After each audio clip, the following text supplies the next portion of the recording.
Buenos días a todos.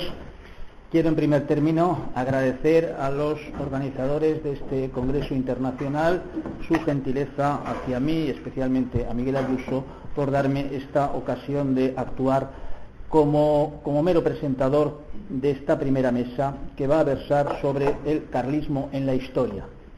Se han presentado 5 ponencias que son las siguientes: de Alfonso Bullón sobre el carlismo y milicia, de Francisco José Fernández de la Cigoña, carlismo e iglesia, Luis Infante, la evolución doctrinal del carlismo, Nicolás Martín Baylis, los reyes carlistas, y Alejandra Wilhelmsen sobre las reinas carlistas. Como ya Miguel ha indicado, estas ponencias serán publicadas en su momento y, no obstante, de los citados, solo los 3 primeros van a intervenir ahora. Alejandra Wilhelmsen, desdichadamente, no puede estar entre nosotros, y Nicolás Martín Baylis ha tenido la gentileza de renunciar, para favorecer la agilidad de esta reunión, de renunciar a su exposición. Cada uno de los oradores, efectivamente, como se indica, ha señalado Miguel, va a disponer de 30 minutos. Van a intervenir en este momento, como ya les anuncio, a continuación 3 oradores, todos ellos perfectamente conocidos de todos ustedes y que en modo alguno necesitan presentación. Sin embargo, una palabra de referencia a ellos, efectivamente, cumpliendo con este papel que me ha correspondido de presentador suyo. Don Alfonso Bullón de Mendoza es catedrático de Historia Contemporánea de España. En la actualidad es rector de la Universidad San Pablo CEU de Madrid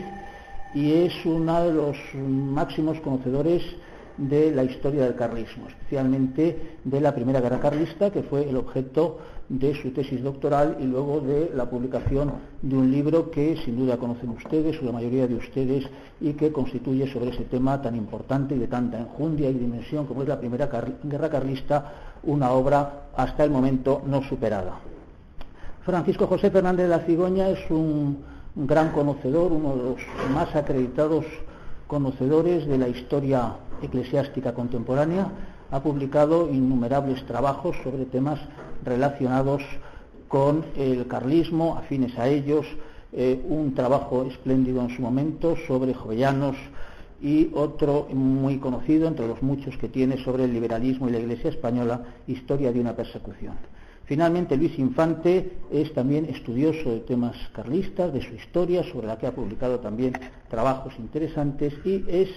un dirigente del carlismo acreditado y muy activo, preside el Círculo Carlista Vázquez de Mella de Asturias. Ellos van a ser quienes ahora van a intervenir sucesivamente. Va a hacerlo en primer término don Luis Infante, a quien ruego que se acerque a esta mesa que estás aquí. Luis.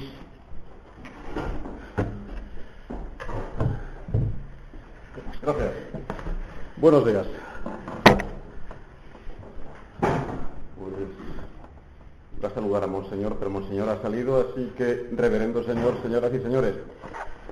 me siento un poco abrumado por compartir mesa con quienes la comparto, y temo que mi intervención no puede de modo alguno estar a su altura, así que resulta excelente que sea la primera, porque la podrán olvidar ustedes muy rápido y no resultará en absoluto tediosa, espero. De todas formas, voy a medirme el tiempo. La evolución doctrinal del carlismo. Llevo escritas unas 60 páginas con notas al pie que resultaban extremadamente inapropiadas para una exposición oral.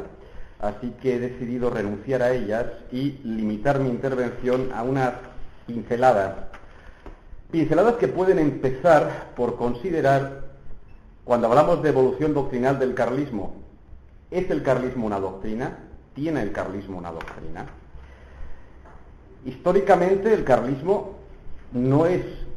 un movimiento ideológico, si se me permite el barbarismo. Históricamente el carlismo es un movimiento de resistencia, y un movimiento de resistencia históricamente encarnado en una dinastía y en aquellos que le son leales, pero que evidentemente tiene precedentes. Ahora bien, precisamente por ser un movimiento de resistencia,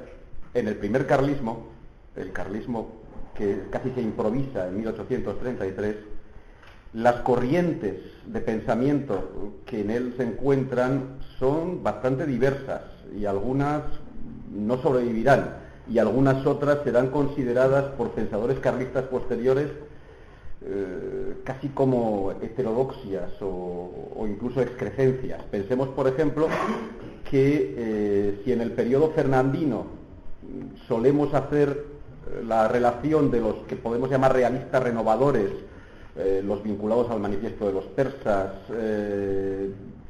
con lo que luego será el carlismo, también hay un número de lo que podríamos llamar el partido despótico, que en general se alinea con los liberales en las conspiraciones finales, pero hay un número de personas del partido despótico que están con Don Carlos y que responden a lo que podemos llamar el pensamiento absolutista del siglo XVIII. Incluso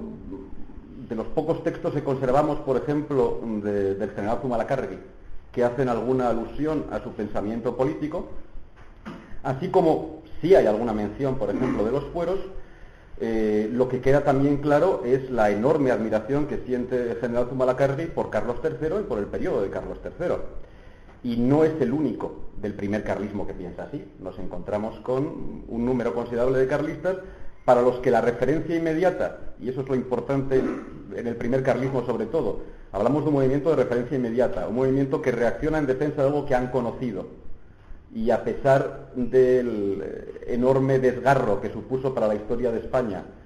el periodo previo a la invasión napoleónica, la invasión misma y el luego muy convulso reinado de Fernando VII, sí existe una generación que tiene memoria, bien propia, bien por la generación inmediatamente anterior, de un periodo que consideran ordenado y tradicional y todavía de monarquía católica, que es el de Carlos III e incluso el de Carlos IV. Bien, esto está presente en el primer carlismo. Junto a eso encontramos otras corrientes de pensamiento, y cuando utilizo términos como corrientes de pensamiento, entiéndase que lo hago con reservas, porque no creo que sea apropiado, pero nos sirve para una exposición rápida. La que corresponde, por ejemplo, a esos realistas renovadores, como luego dio en llamárseles, que plantean ya la necesidad de una renovación de la monarquía tal y como estaba establecida en el periodo carolino, en el periodo de Carlos III y Carlos IV, una renovación que a veces ya tiene un planteamiento que podemos luego llamar tradicionalista y que en otras ocasiones tiene un planteamiento más bien conservador. En el primer carlismo encontramos también una línea de pensamiento que tal vez encaje más con un cierto conservadurismo, un conservadurismo probablemente no de corte liberal, pero que no es tradicionalismo, que con el tradicionalismo propiamente dicho. Tenemos, por ejemplo, la influencia en algunos pensadores del pensamiento de Jovellanos. A Jovellanos, un gran carlista asturiano y mi principal maestro y mentor político, que fue Jesús Evaristo Casariego, lo definía como el primer tradicionalista político con conciencia de serlo. Evidentemente, esto, perdón por retratarme a Jovellanos un momento, hay que matizarlo, como el profesor señor Fernández de la Cigüeña matizó muy bien en su libro. Pero Vázquez de Mella decía de Jovellanos que así como sufría extravíos en materia económica, en materia política sí se le podía considerar un tradicionalista, y de hecho es el primero, por ejemplo, que utiliza un término que luego aparecerá en otros pensadores tradicionalistas del siglo XIX y que en el siglo XX no se ha utilizado tanto, que es el de constitución histórica de las Españas, o constitución histórica de España, entendiendo por ello todas las leyes e instituciones tradicionales que la monarquía española ha ido acumulando a lo largo de su historia. Un concepto en cierta medida deudor del concepto inglés de constitución histórica, pero bastante aceptable y que sirve un poco como marco de referencia cuando por primera vez se empieza a elaborar pensamiento tradicionalista. Y eso me permite dar un salto. ¿Cuándo se empieza a elaborar pensamiento tradicionalista por primera vez? El pensamiento, y de nuevo recurro al barbarismo, que a veces termina en ideologización del carlismo, se produce precisamente cuando ese primer movimiento de resistencia, que tiene una encarnación histórica clara, que tiene una referencia de algo que existe y que se está defendiendo, no de algo que, como luego ocurrirá, busca restaurarse y que termina en cierta medida idealizado. Cuando va desapareciendo eso, aparece también la necesidad de elaboración doctrinal y de sistematización. Y esto no se hace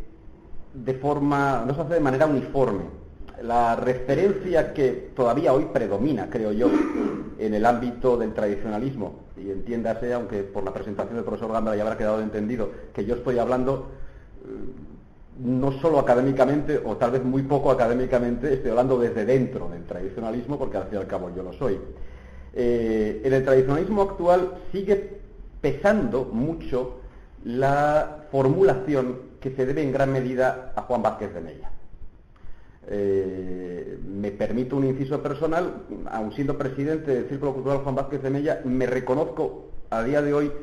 más de acuerdo, por ejemplo, con las tesis de Enrique Gil Robles, algo distintas de las de Vázquez de Mella sobre la tradición española, que con las del propio Vázquez de Mella.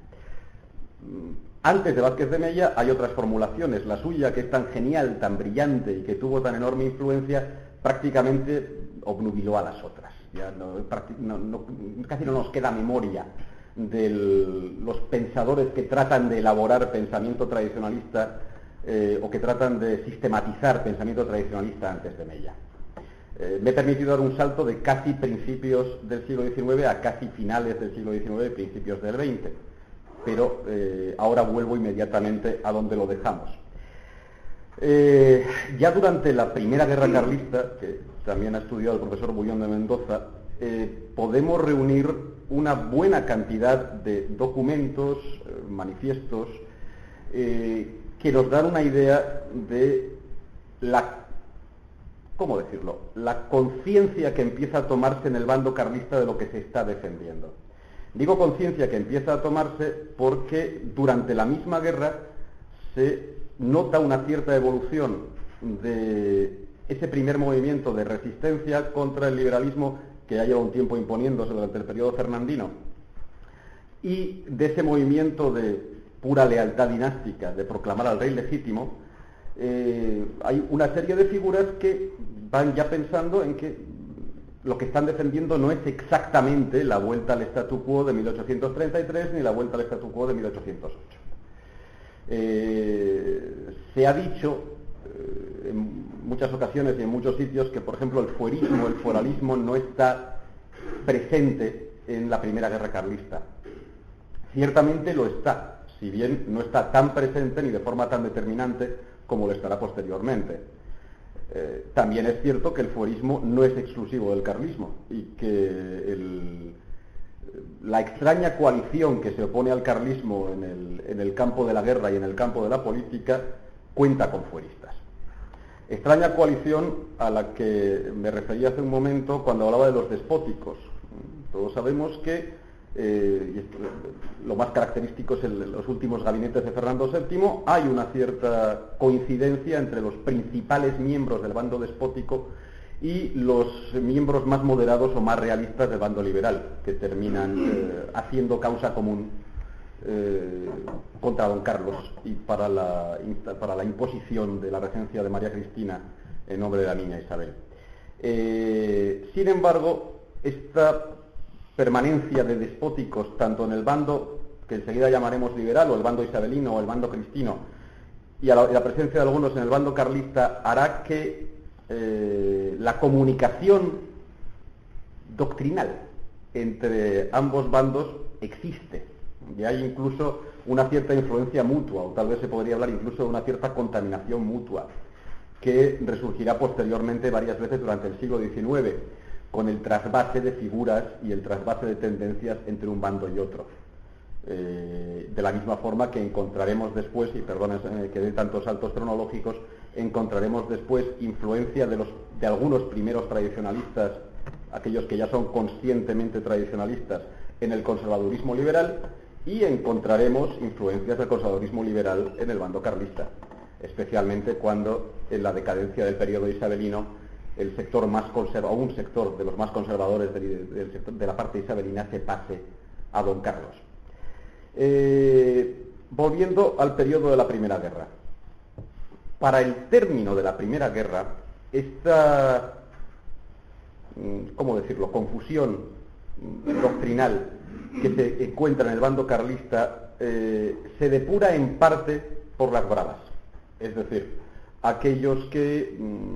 podían encontrar mayor anclaje para su pensamiento o incluso para su actitud en el bando cristino, que es el triunfador por las armas, se quedan en el bando cristino y alguno, muy pocos, pero alguno volverá, o alguno de los descendientes de aquellos volverá al carlismo unos 30 años después, pero en su mayor parte se quedan ya instalados en el conservadurismo liberal. Lo cual hace que el primer carlismo político, un nuevo inciso, no creo que el carlismo como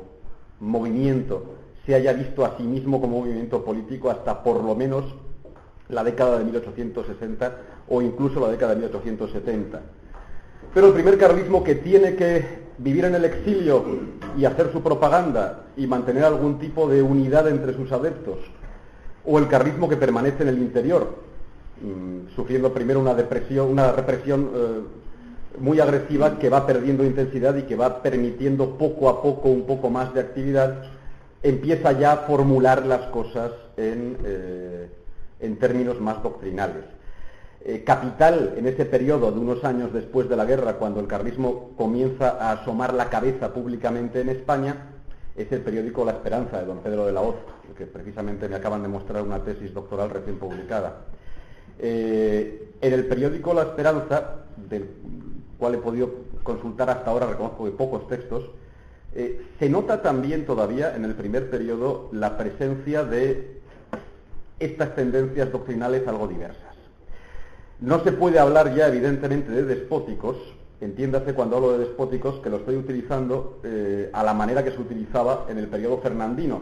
por diferenciarlos de los absolutistas. El término absolutista en la segunda mitad del siglo XIX terminará significando prácticamente lo que significaba el término despótico a principios del siglo XIX, con lo cual los pensadores y los propagandistas carlistas hablarán contra el absolutismo en el sentido de identificarlo con el despotismo. Los carlistas y los protocarlistas del periodo fernandino se llamaban a sí mismos tranquilamente absolutistas, con un sentido distinto al que luego el término tuvo, en el sentido, evidentemente, como todos ustedes conocen, del poder absoluto del rey, del poder pleno del rey, que no significa el poder universal, ni tiránico, ni despótico del rey, sino aquel que le corresponde en la organización de la monarquía. Pues bien, en el periódico La Esperanza se encuentran todavía textos hasta de nostalgia carolina, pero empiezan a aparecer formulaciones más deudoras ya de ese protocarlismo o de ese realismo renovador que es uno de los precedentes del carlismo y que es a la larga de la historia del carlismo el que va a triunfar en su historia. Por cierto, voy a dar un salto porque veo que estoy consumiendo demasiado tiempo, así que discúlpenme. La Esperanza, absolutamente capital. Alrededor de La Esperanza se empieza a organizar el carlismo como movimiento político en el periodo posterior a la Primera Guerra, un periodo, como todos ustedes saben, muy convulso, hasta el punto de que los historiadores siguen discutiendo si tenemos que hablar de 3 guerras carlistas, si tenemos que hablar de 2 guerras carlistas, o si tenemos que hablar de una guerra carlista permanente durante el siglo XIX. Yo, la verdad es que me inclino por la tesis de la guerra carlista permanente, con algunas treguas, y de hecho el partido militar es el absolutamente dominante en el carlismo y en la corte en el exilio, salvo brevísimos periodos, hasta la derrota de la Tercera Guerra, se puede decir así. En ese periodo de entreguerras, alrededor, o de entreguerras o de guerra constante, como decía, alrededor del periodo de Carlos VI, de la intentona de San Carlos de la Rápita, de lo que, en fin, a veces se habla de Segunda Guerra Carlista, se produce de nuevo, probablemente bajo la influencia de ciertos pensadores católicos, se produce de nuevo lo que desde el tradicionalismo actual podríamos llamar una pequeña contaminación del carlismo. Es decir, hay un sector del carlismo partidario de un cierto entendimiento con lo más moderado de las corrientes políticas en el poder o de las corrientes políticas dominantes en ese momento. Este intento de entendimiento es una constante por parte de ciertos grupos en la historia del carlismo y es una constante que llega hasta nuestros días y que luego pasaré muy brevemente por el siglo XX porque adquiere matices bastante más complejos que a los que me estoy refiriendo ahora. Esa confusión, por una parte, se ve culminada con las desviaciones de don Juan III, el hermano de Carlos VI y padre de Carlos VII, y se ve también en gran medida cercenada, cortada, por la intervención de la famosa princesa de Beira, la segunda mujer de don Carlos V, con su equipo alrededor, que terminan por establecer las bases de lo que podemos llamar la ortodoxia doctrinal carlista posterior. La carta a los españoles de la princesa de Beira sigue siendo hoy un documento de referencia. Y sigue siendo un documento de referencia porque hasta la formulación posterior de don Alfonso Carlos, que al fin y al cabo también es deudor doctrinal de la princesa de Beira, la carta a los españoles ha servido a los carlistas para determinar a quién se puede seguir y a quién no, quién encaja en la ortodoxia política y quién no encaja en la ortodoxia política. Y es en última instancia esa intervención de la princesa de Beira la que, como todos ustedes saben, fuerza a Juan III a renunciar a sus derechos y produce el acceso de Carlos VII. En el acceso de Carlos VII, previamente, se ha producido también el desmoronamiento del sistema isabelino y con ese desmoronamiento el trasvase al carlismo de un sector grande de los elementos más conservadores del sistema isabelino. Y muy singularmente del sector que dio en llamarse de los neocatólicos. Los neocatólicos tienen una extraordinaria influencia en el carlismo de ese periodo y en el carlismo posterior. Pero los neocatólicos son un grupo difícil de clasificar, o al menos a mí eso me lo parece. Con frecuencia se ha hecho en cierta historiografía un poco ramplona de los últimos 30 o 40 años y con orientaciones ideológicas muy claras, una identificación absoluta de neocatólicos e integristas o neocatólicos y luego elementos que se pasan al bolsinismo o que regresan, digamos, a su origen dinástico. No es así. Entre los neocatólicos que pasan al bando carlista nos encontramos con personajes que tras el golpe de Estado de Sagunto se apresuran a pasarse al alfonsinismo. Nos encontramos con personajes que, sobre pretexto del esfuerzo de guerra y de reducir las resistencias al rey legítimo, elaboran documentos con tintes de cierta heterodoxia para ese pensamiento tradicionalista del que estamos hablando, como puede ser el famoso manifiesto de Morentín,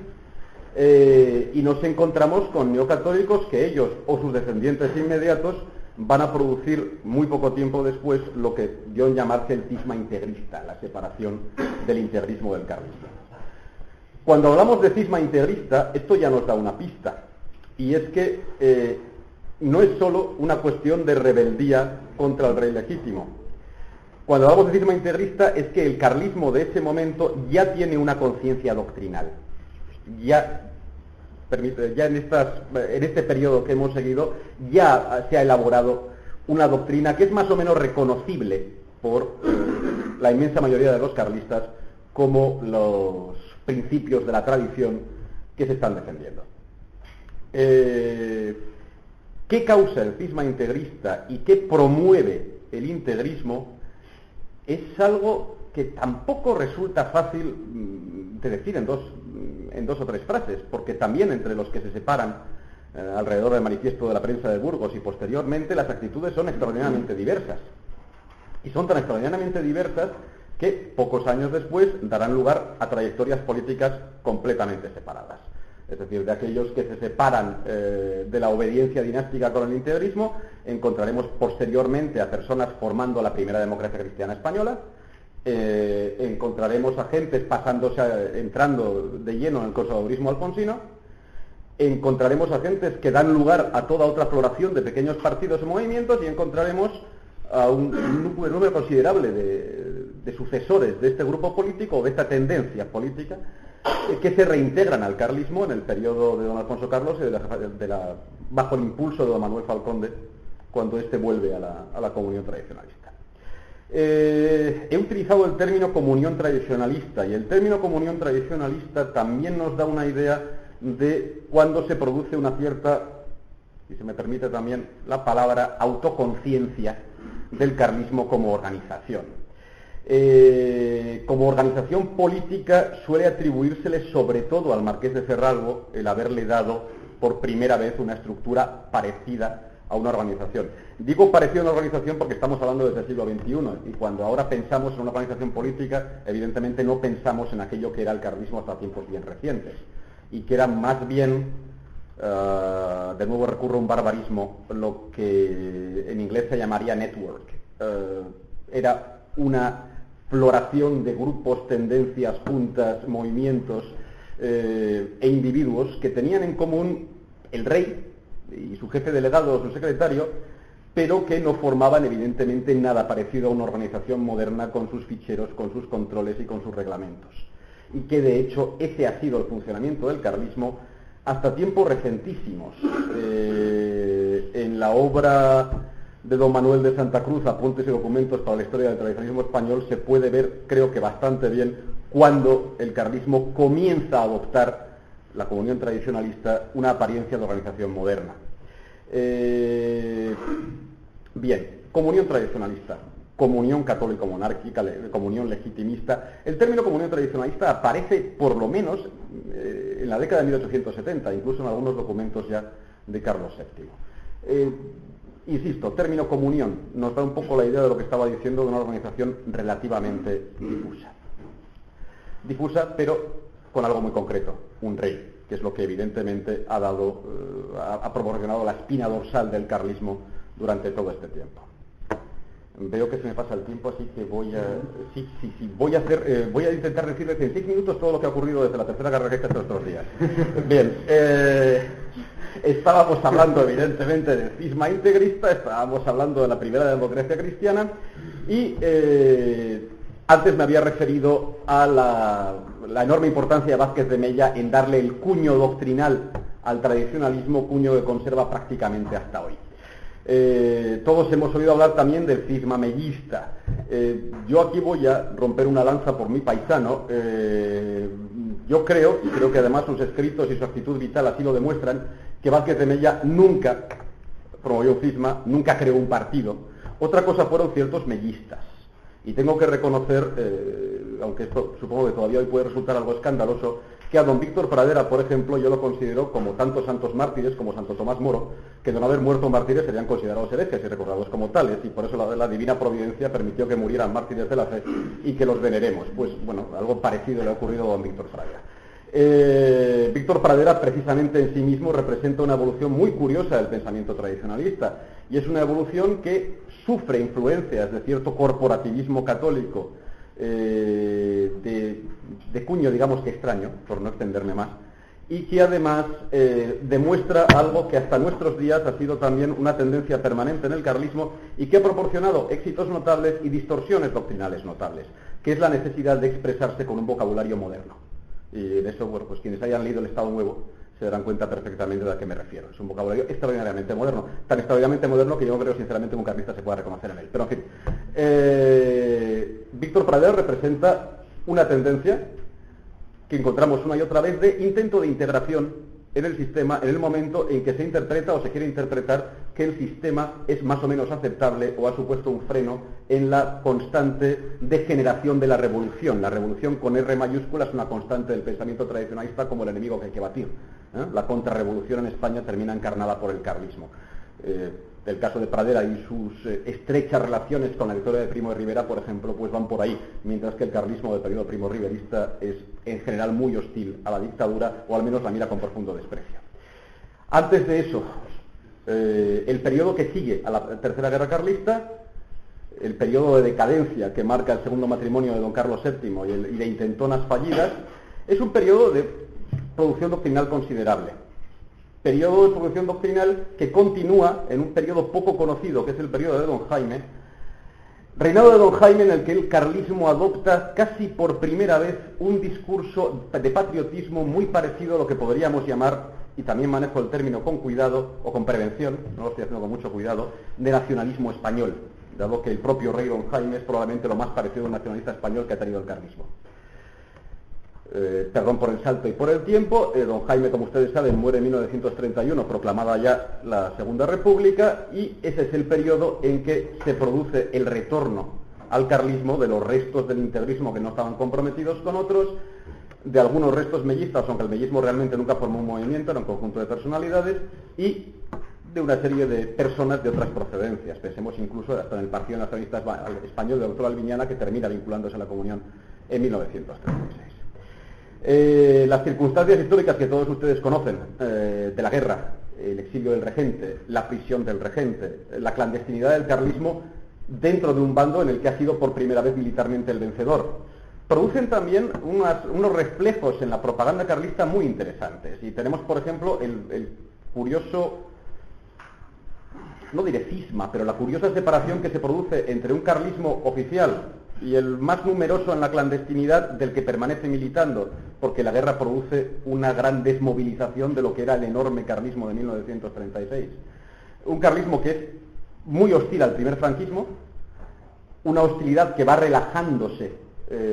a lo largo del régimen, una relajación que tiene que ver incluso con la propia política de los jefes delegados, con la propia política del regente y luego rey don Javier,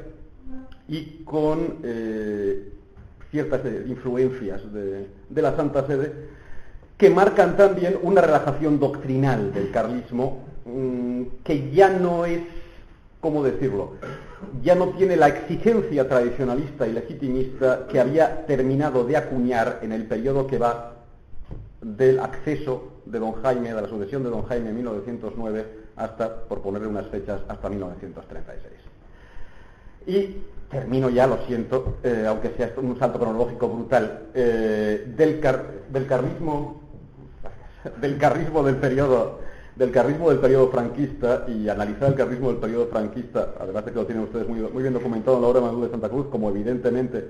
una buena parte de lo que tan rápido he resumido antes ha salido de la historia de televisión español de Melchor Ferrer y sus compañeros. Esa evolución de la España oficial, y utilizo el término España oficial para introducir otra cosa. Antes citaba a Jesús Evaristo Casariego. A Jesús Evaristo Casariego le gustaba decir, y creo que responde bastante bien a lo que ha sido el carlismo, que el carlismo en realidad no era ni un movimiento, ni una tendencia, ni una organización, sino que era la vieja España exiliado dentro de una España nueva. Y por nueva entiéndase una España ex novo, una España artificial, la España de la Revolución. Ese exilio, sin embargo, y esa separación no es radical. Y esa separación, además, el mismo hecho de la guerra y el mismo hecho de haber estado en el bando vencedor de la guerra, ciertamente diluye separaciones y reduce resistencias. Y la propia evolución de la España posterior a 1939 afecta muy considerablemente al tradicionalismo. Lo afecta muy considerablemente también, evidentemente, la rompedora década de 1960, década en la que tenemos, por un lado, el Concilio Vaticano II, por otro lado, ciertas formas de, digamos, revolución cultural en Occidente, seguramente nada ajenas, o al menos nada desconectadas del propio Concilio Vaticano II, lo que ocurría en la Iglesia, y un movimiento profundamente católico como es el carlismo le tenían que afectar, y ciertamente le afectaron. Si a eso unimos los desastres dinásticos que también explotaron en esa década y continuaron en la siguiente, y que están en la mente de todos, así que no me tengo que referir a ellos, nos encontramos en la década de 1970 con un carlismo en un estado de confusión doctrinal extraordinario. Pero un estado de confusión doctrinal que, a diferencia de lo que podía haber ocurrido un siglo y medio antes,